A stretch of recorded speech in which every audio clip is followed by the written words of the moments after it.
तर नमस्कार सगळ्यांना, स्वागत आहे तुमचं आपल्या यूट्यूब चॅनलमध्ये, ज्याचं नाव आहे सख्या बहिणी सख्यात जावा. तर चला, आजच्या व्हिडिओची सुरुवात मात्र बोलण्यापासूनच सुरुवात केलेली आहे, कारण सकाळपासून काही एवढं व्हिडिओ घेण्यात आलाच नाही. थोडीशी कामाची गडबड होती, तर त्या चक्करमध्ये तर त्याच्यामुळं आता म्हणलं आता उद्या व्हिडिओ ना उद्याच्याला व्हिडिओ तुम्हाला घ्यायलाच पाहिजे, कारण की नाही आला की मग तुमचं मात्र सगळ्यांचं मेसेज यायला सुरुवात होते. आणि ताई का नाही आला, का नाही आला, करमत नाही, करमत नाही. भलेही 20-25 हजार ताई असतील की त्यांना आमच्या व्हिडिओशिवाय मात्र करमतच नाही आणि त्यांना तो बघावाच लागतो. बाकीच्यांचं काय नाही, आला काय गेला काय, नाही आला काय, त्यांना फरक पडत नाही. पण खऱ्या अर्थाने ज्या ताई भरभरून आम्हाला आमच्यावर प्रेम करतात, दोघी बहिणींवर आम्हाला कायम सपोर्ट करतात, त्यांच्यासाठी खास आम्ही व्हिडिओ वेळात वेळ काढून टाकतो, म्हणजे टाकतोच. तर कधी होत असन खाडा वगैरे तर माफी असावी. चला असो, तर व्हिडिओला सुरुवात मात्र आता 5 वाजलेत बघा, पूर्ण दिवस गेलाय. आता थंडीचं मात्र लवकर दिवस आला, म्हणजे लवकर दिवस छोटा आणि रात्र मोठी झालेली आहे. आणि आजकाल तर थंडी पण लय सुटली, आज तर लय होती सकाळी. तर सकाळी रुद्राला मात्र शाळा नव्हती, पण ध्रुवाला होती, कारण त्याचे एक्स्ट्रा क्लास चाललेले आहेत त्यांचे जरा, की एक्स्ट्रा घ्यायचं, कुठं हँडरायटिंग सुधारणं, कुठं काय असं. तर त्याच्यासाठी तर रात्रीपर्यंत मेसेज आलता की बाबा दर शनिवार रविवार त्याला सुट्टी असायची, पण आज मात्र सुट्टी नव्हती. रात्री मेसेज आला की उद्या स्कूल आहे म्हणून. सकाळी आवरलं वगैरे सगळं झालं. आर्यनला म्हणलं, अरे बाबा बघ तरी एकदा, म्हणलं नाही का कधी सुटणार आहे. जर लवकर सुटणार असेल तर मग त्याला टिफिन नाही द्यायला, आणि जर उशिरा सुटणार असेल तर टिफिन द्यायला. तर जस्ट म्हणून सगळं त्याला तयार वगैरे केलं आणि मग मेसेज बघितला, तर म्हणले आज सुट्टी आहे म्हणून. मग झालं, मग त्याला तर ते काय तेच पाहिजे, मग तो उड्याच मारायला लागला. तर चला असो, मग आता आज तर शनिवार दोघं जणी घरीच येतं, मस्त त्यांचं धिंगाणा घालायचं काम चालूच आहे दिवसभर. मात्र ते काय आगत नाही, त्यातली त्यात आज लाईट पण नव्हती दिवसभर, तर त्याच्यामुळं लाईव्ह पण आपला थोड्यात थोडा तरी पण मस्त 2 तास झालाच म्हणा, नाही म्हणता. पण चला असो. तर आत्ताच जस्ट सामान आलंय, तर हे सामान कसलं काय, तर बाल्कनीमध्ये छत करायचंय बघा. तर त्याच्यासाठीच हे सामान आणलं. म्हणलं जरा बाल्कनीची जागा पण वापरात यायला पाहिजे, तेवढी जरा कमी पडत होती आम्हाला. तर म्हणलं बसणं उठणं मस्तपैकी दिवसभर तिथं बराचसा वावरणं होतं आमचं. तर म्हणलं मग तिथंच दाजींना म्हणलं की अर्जंटमध्ये करून घ्या, कारण की म्हणजे जागा ती वापरात आली पाहिजे. मग कसं पण म्हणलं माणसाला कपडे वाळायला घालायला लागतात, कुठं काय तर त्याचं सामान आत्ताच टेम्पो आलता, तर त्याच्यासाठी दोघी आम्ही खाली आलो. तर मग म्हणलं चला आता व्हिडिओला इथूनच सुरुवात करा. तर आता काय माहिती कशा प्रकारचा हा पॅनल आहे, काय म्हणतात याला, मला सांगता येतं नाही. तर हे आत्ता सामान आलंय, काही अजून यायचंय. तर आता झाल्यानंतर आणि करताना पण जसं होईल तसं तुमच्यासोबत शेअर तर करणारच आहे, त्यात काही हेच नाही. पण तरी पण झाल्यानंतर काय प्रकार होतोय ते मात्र वेगळाच असणार आहे, कारण की आता 2-4-5 डिझाईन दाजींनी आम्हाला दाखवल्या होत्या. पण त्यातलं बरंचसं काय प्रकार आहेत की बाबा ती केल्यानंतर त्याच्यातून काही याच्यातून ऊन येणार होतं ट्रान्सपरंट खाली, काही तर थोडंसं असं तकलादी होतं, काही घराला जंगल विलाला सूट करीत नव्हतं. असं सगळ्याचा विचार करून एक डिझाईन फायनल केली त्यांनी. आणि मग आता त्याचं काल माप वगैरे घेऊन आले होते ते दादा, त्यांनी माप वगैरे घेतले. आज मटेरियल आले, मग आता 2-3 दिवसामध्ये सुरू होणार आहे, कारण की काल माझ्यासमोरच बोलणं झालं की 2-3 दिवसानंतर सुरू करणार आहेत काम, कारण की त्या दादांना ऑलरेडी कुठेतरी त्यांचं काम चालू आहे. तर त्याच्यानंतर ते संपल्याच्या नंतर इथालचं ते सुरू करणार आहेत. तर चला, आमची विहिरी बाईचा तर सध्या आराम आहे, काय पाण्याचा साठा होतोय. ध्रुव आमचा इकडून येतोय, त्याच्यामध्ये सगळे बघा प्लास्टिक बॉटल वगैरे टाकल्यात.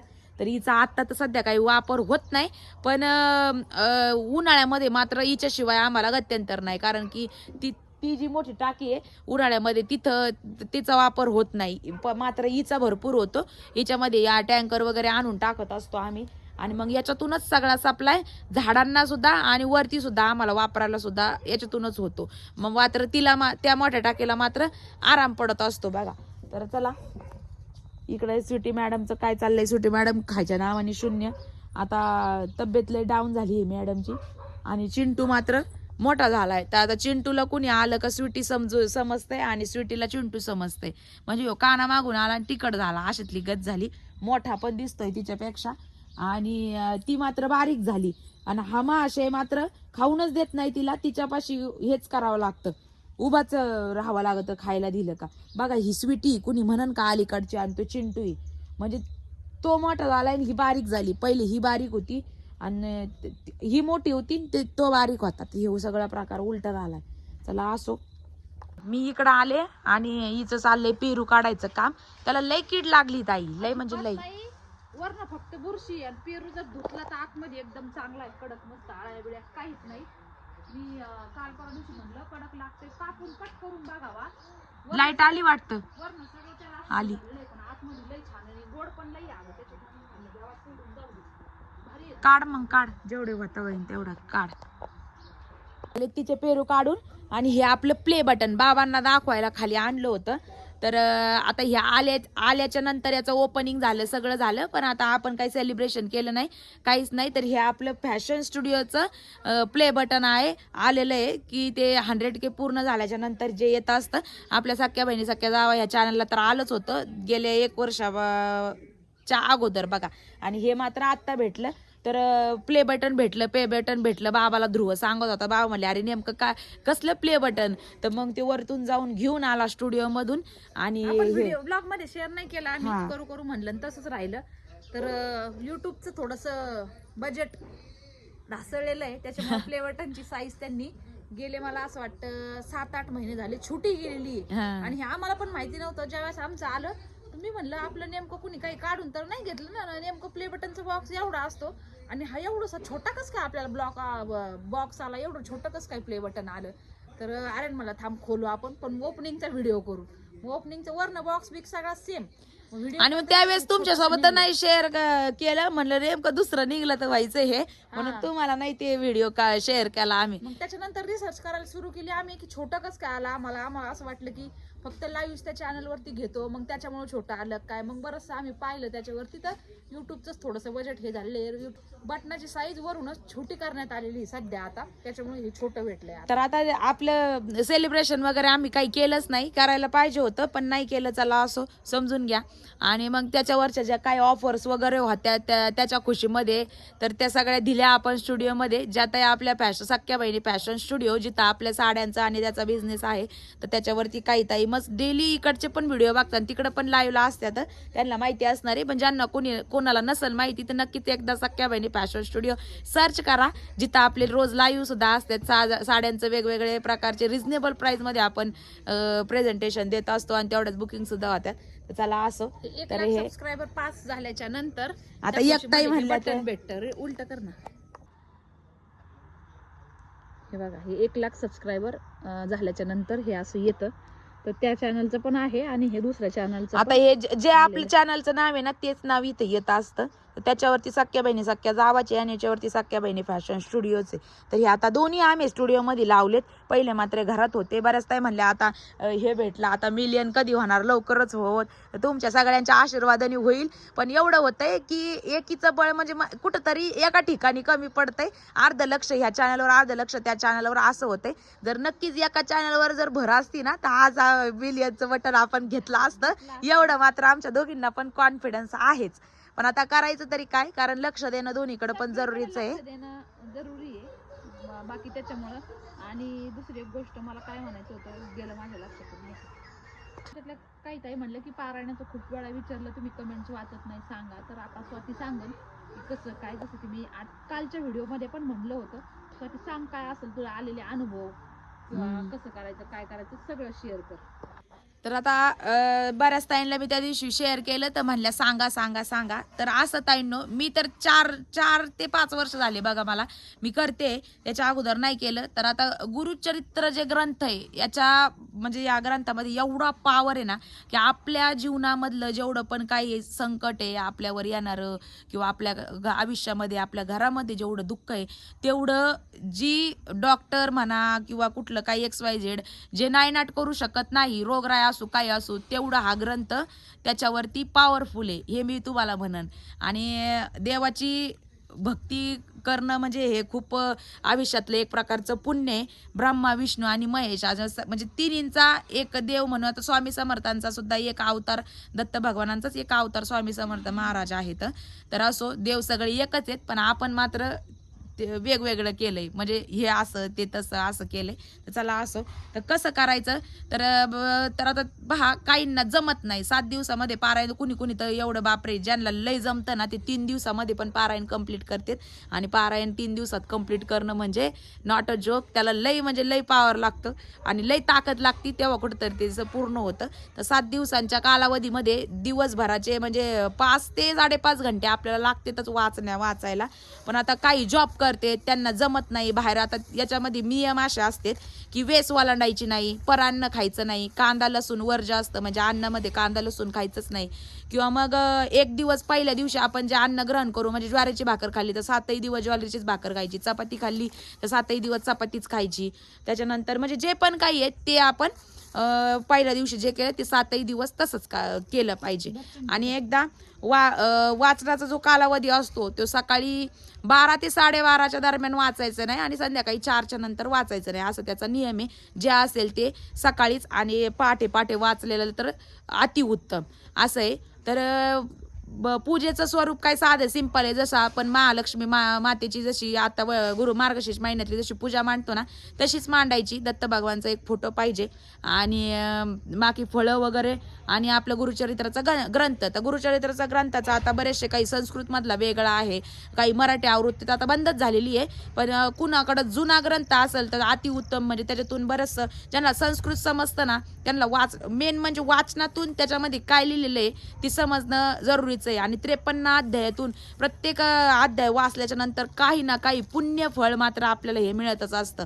आणि राहिलं संक्षिप्त गुरुचरित्राचं, तर हे तुम्हाला विचारायचं होतं आणि हे याच्याच कमेंट जास्त होत्या की ज्याचं लहान मुले ज्यांना वाचनच होत नाहीये, एवढा मोठा ग्रंथ 7 दिवसात पारायण करणं काही पॉसिबल नाहीये, म्हणजे ज्यांना होतच नाही, तर काही का असे ना संक्षिप्त गुरुचरित्र हे गेल्या 2-4 वर्षापासून बघा आता न्यू हे झालेले.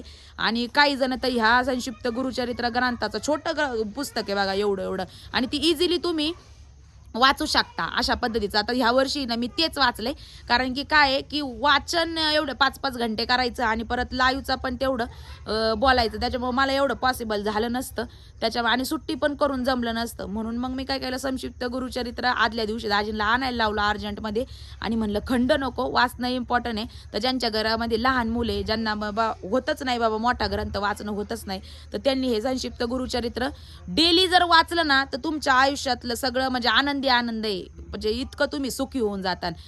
कुणावर हा ते संक्षिप्त सामूहिक गुरुचरित्र ते तर त्याचं तर फळ डबल आपल्याला मिळतं. की बघा आता केंद्रात वगैरे सामूहिक गुरुचरित्र आता लई चालू होते याच्या टायमाला, काय म्हणतात ना आता दत्त जयंतीच्या टायमाला, ते तर अतिउत्तम.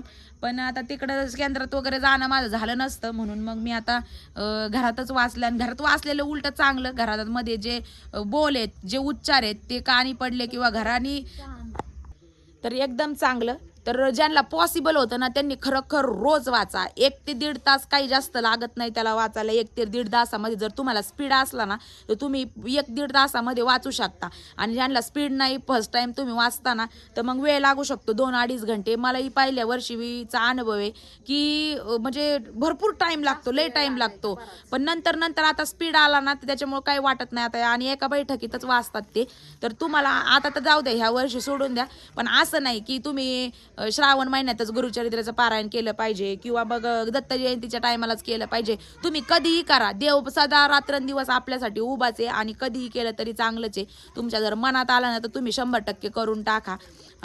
तर पुस्तक आहे छोटं, 40 रुपयाला का काय दाजींनी आणलं होतं, 40 का 60 रुपये अशी किंमत त्या पुस्तकाची, त्या ग्रंथाची छोट्याशा. तर ते ग्रंथ आणा आणि काही नाही, साध्या सिंपल पद्धतीने पूजा मांडायची आपली. एक कळस मांडायचा, दत्त महाराजांचा फोटो मांडायचा, पहिले गणपती बाप्पांचा अभिषेक करून घ्यायचा, मग दत्त महाराजांचा अभिषेक करून घ्यायचा. रोज गायत्री मंत्राची 1 माळ, त्याच्यानंतरचा श्री गुरुदेव दत्ताची 1 माळ आणि त्याच्यानंतर आपला श्री स्वामी समर्थ महाराजांची 1 माळ. माळीचा जप अगोदर करायचा आणि त्याच्यानंतर ग्रंथाला वाचनाला सुरुवात करायची. आणि एका ताईंचा असा प्रश्न आहे की आरती मात्र ग्रंथ वाचायच्या आधी करायची का ग्रंथ वाचायच्या नंतर करायची. तर मी तर मात्र सगळं ग्रंथ वगैरे वाचून झाल्याच्या नंतर, माळीचा जप झाल्याच्या नंतर मगच आरती करीत होते सकाळ संध्याकाळ.